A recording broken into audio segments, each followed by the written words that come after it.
जरा सोचिए, अगर आपके लिए टाइम स्लो चलने लग जाए तो आप क्या क्या कारनामे कर सकते हैं।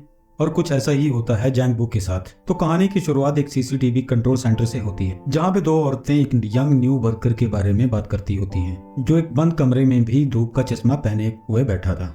तभी अचानक सबको एक कैमरे में दो चोर भागते हुए दिखाई देते हैं, जिसके बाद कर्मचारी अपने बॉस को इसकी जानकारी देते हैं और वो तुरंत पुलिस को बुला लेता है। ऑफिस में हर कोई उन चोरों को सीसीटीवी कैमरे में ट्रैक करता है, पर वो चोर जल्दी ही उन सबकी नजरों से गायब हो जाते हैं। जब चोर वहां से निकल जाते हैं और कर्मचारियों को कोई क्लिप नहीं मिलता, तो वो चश्मे वाला कर्मचारी उन्हें एक क्लिप दिखाता है, जिससे उन्हें पता लगता है कि दोनों चोर एक गली में छुपे हुए हैं। और इस जानकारी से जल्दी ही पुलिस उन्हें पकड़ लेती है। उस एम्प्लॉय का नाम यो जैंग था। उसकी आंखों की प्रॉब्लम ऐसी थी कि वो हर चीज को स्लो मोशन में देखता था। आंखों की इसी खराबी की वजह से चोरों के तेज भागने के बावजूद भी उसने उन्हें छिपते हुए देख लिया था। यहाँ से सीन शिफ्ट होके पास्ट में चला जाता है और हम देखते हैं कि जैंग बू क्लास 5 का स्टूडेंट है। वो अपनी बचपन की दोस्त ओंग सू मी के साथ एक दौड़ में हिस्सा लेता है, और यही वो समय था जब उसे चीजें स्लो मोशन में दिखने लगी थी। और जब उसके पेरेंट्स को ये बात पता चलती है, वो उसे डॉक्टर के पास लेके जाते हैं और वो उसकी आंखों को चेक करके बताता है कि उसकी आंखों को एक बीमारी हुई है। इसका नाम डायनामिक विजुअल एकुटी है, और इस बीमारी के कारण वो चलती हुई चीजों को इतनी बारीकी से देख सकता है जैसे वो दुनिया को स्लो मोशन में देख रहा हो। ये साबित करने के लिए डॉक्टर जैंग बू की तरफ एक बॉल को बहुत हाई स्पीड में फेंकता है, इसे वो बड़ी आसानी से कैच कर लेता है। फिर डॉक्टर उसकी आंख को आराम पहुंचाने के लिए उसे हर वक्त धूप का चश्मा पहनने के लिए कहता है। जैंग बू की इस बात को पता चलने के बाद उसके माता पिता विदेश पैसा कमाने के लिए चले जाते हैं, ताकि वो लोग अपने बेटे का सही से इलाज करवा सकें। जैंग बू अपनी माँ और छोटी बहन के साथ रहने लगता है। कहता है कि ये बीमारी उसके लिए आशीर्वाद और श्राप दोनों है।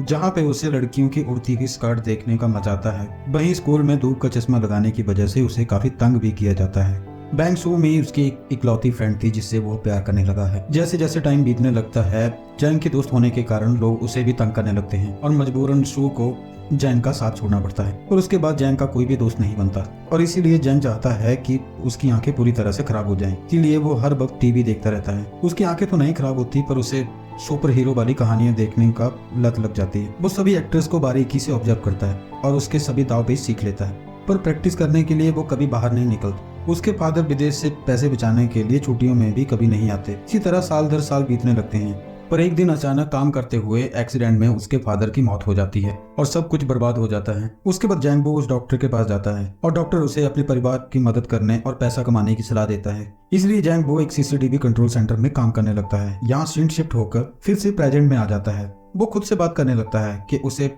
स्क्रीन पे लोगों को देखना अच्छा लगता है, क्योंकि इससे उसे उन ड्रामास की याद आ जाती है जिन्हें वो बचपन में देखा करता था।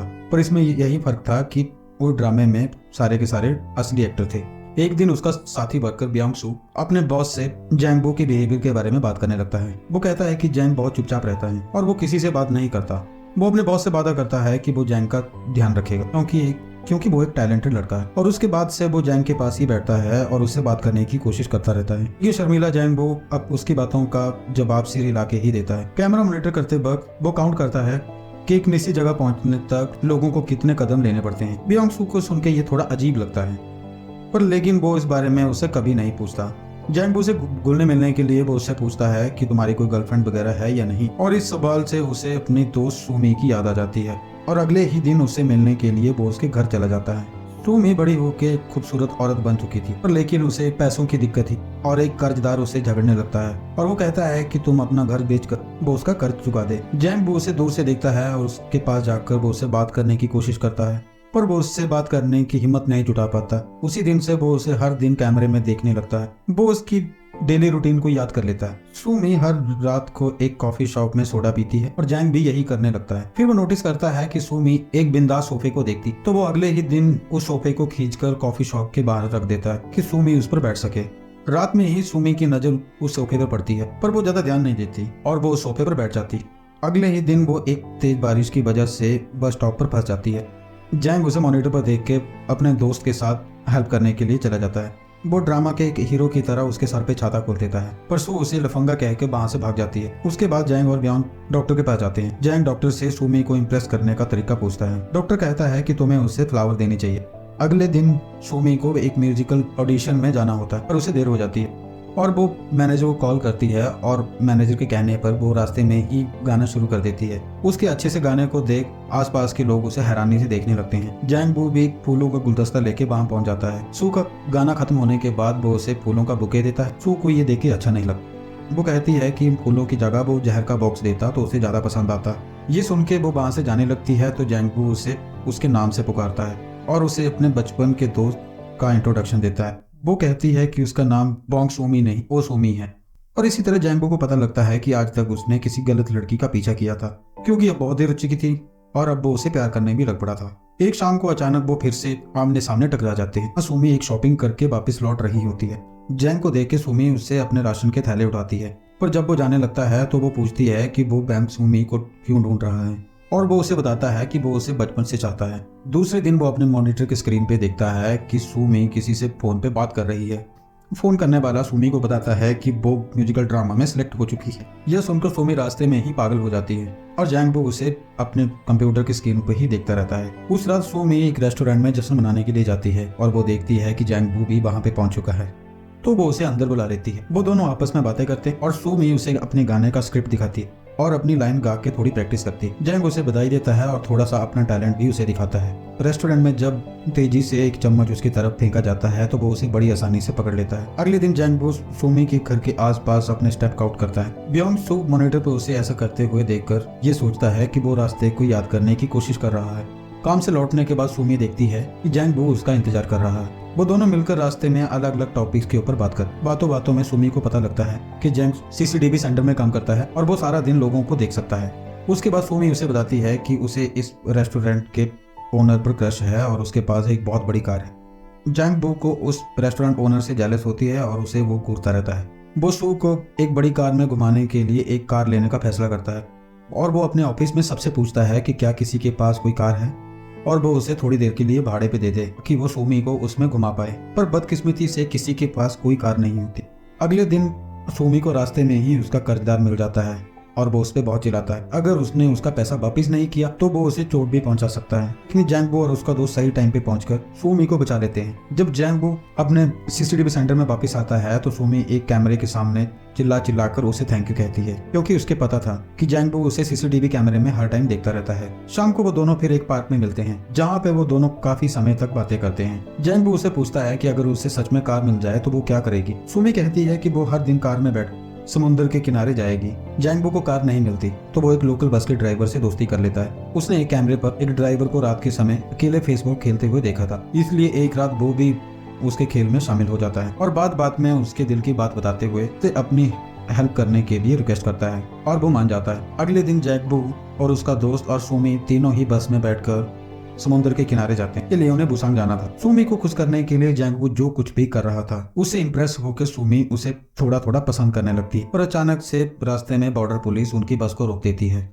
उस लोकल बस को दूसरे शहर में एंटर करने नहीं देती। सूमी गुस्से से पुलिस वालों से लड़ने लगती है और ब्योंग सू उसे शांत करता है। उनकी सारी की सारी मेहनत बेकार हो जाती है और सी देखे बिना ही उन्हें घर वापिस आना पड़ता है। उसके बाद सीन शिफ्ट होता है और जैंग बू का बॉस उनको बताता है कि शहर में औरतों को उठाने के केसेस बढ़ रहे हैं और उन्हें हर वक्त अलर्ट रहने की जरूरत है। ठीक उसी समय जैंग बू एक मॉनिटर पर सूमी को देखता है पर वो वहां से तुरंत गायब हो जाती है। वो डर जाता है और भाग के उस जगह पे जाता है। वहां पे जाके उसको पता लगता है कि सूमी ने तो उसके साथ मजाक किया था। वो जानना चाहती थी कि जैंग उसको बचाने के लिए वहां पे आता या नहीं। उसके बाद सूमी उसके चश्मे को हटा देती है और वो दोनों एक दूसरे को किस करते हैं। फिर जैंग बू उसे उसके घर छोड़ने जाता है और सूमी उसे अंदर आने के लिए कहती है, पर अंदर जाके सूमी देखती है कि कर्जदार उसके घर आए हुए हैं। उन्होंने उसकी सारी चीजें बिखेर रखी थी। वो उसे पैसा ना लौटाने के लिए धमकाते हैं। जैंग बू ऐसा देख के आगे बढ़ता है पर उसकी आंखें धुंधला जाने के कारण वो वहां पर गिर जाता है। उन लोगों के जाने के बाद दोनों आपस में बातें करते हैं। कर्जदारों ने जो सामान वहां पे बिखेर रखा था वहां पे कुछ ड्राइंग उसको दिखाई देती है।